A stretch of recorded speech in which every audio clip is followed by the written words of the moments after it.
Pratiwi dengan NIM 2000269. Di sini saya akan membahas terkait dengan public internal relation dan stakeholder relation, yang dimana dengan mata kuliah manajemen humas dengan dosen pengampu Bapak Dr. Hanif Al-Kadwi MPD serta Ibu Dr. Merika Setiawati MPD. Baik, apa itu pengertian dan fungsi public internal?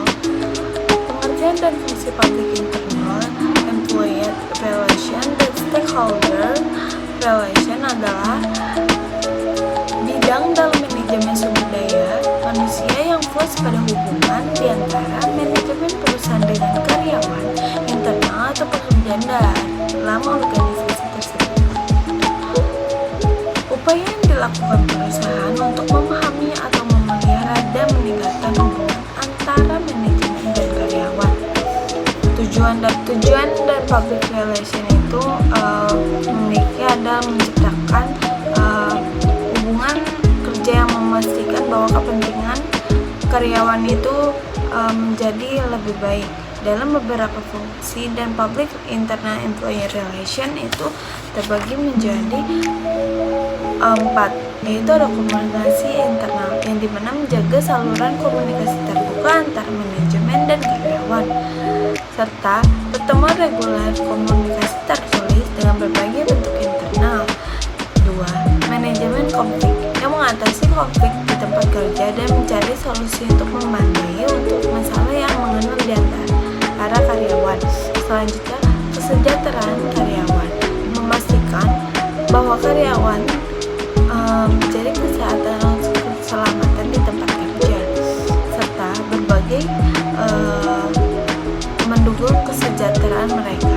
Kedua, keberagaman dan inklusi mempromosikan keberagaman dan inklusi di tempat kerja sehingga karyawan merasakan dihargai. Fungsi utama dan stakeholders relation yaitu terbagi menjadi 5. Ada identifikasi stakeholders, mengidentifikasi siapa yang mau memiliki kepentingan dalam perusahaan dan mereka berhubungan dari operasi dan tujuan perusahaan. Selanjutnya, komunikasi dengan stakeholders.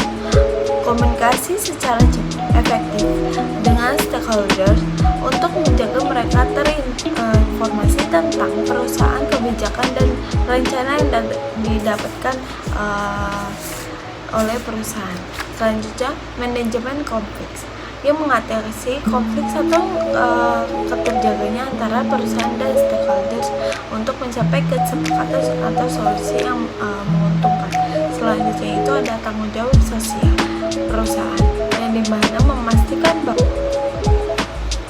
bahwa perusahaan dapat memberikan tanggung jawab sosial kepada masyarakat atau lingkungan. Selanjutnya, keberlanjutan bisnis memastikan bahwa hubungan dengan stakeholders mendukung pertumbuhan dan berkelanjutan pada jangka perusahaan. Selanjutnya itu ada definisi internal public relation. Kegiatan internal public relation adalah kegiatan yang ditunjukkan untuk internal public organisasi atau perusahaan. Public internal adalah semua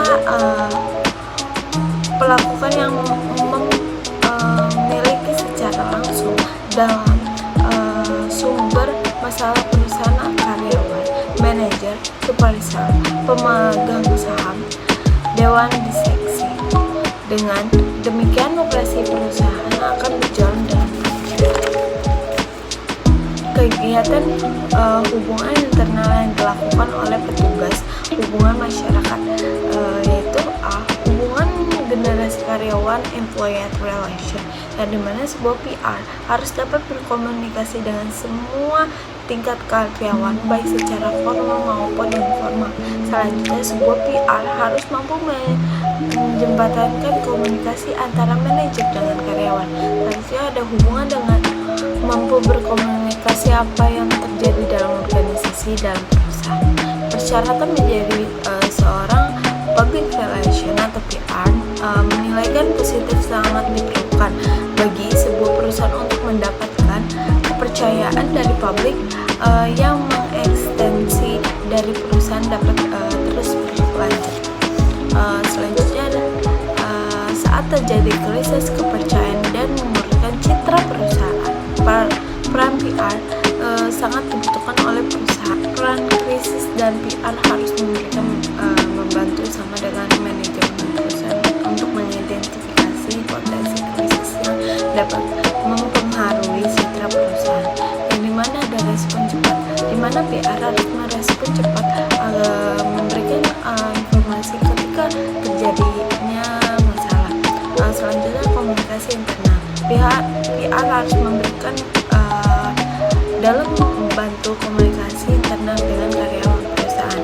Selanjutnya ada kelola media sosial, yang dimana PR harus memantau atau mengelola media sosial dengan cermat dan dapat bekerja sama untuk memantau apa perkembangan di dalam perusahaan tersebut di dalam media sosial. Selanjutnya ada evaluasi dalam pembelajaran, di mana harus membantu evaluasi respon perusahaan terhadap karyawan, terus membangun kepercayaan dalam jangka panjang. Untuk membangun kepercayaan jangka panjang baik, dalam dapat saya simpulkan bahwa PR harus mengatasi krisis kepercayaan dan memulihkan citra perusahaan sangat penting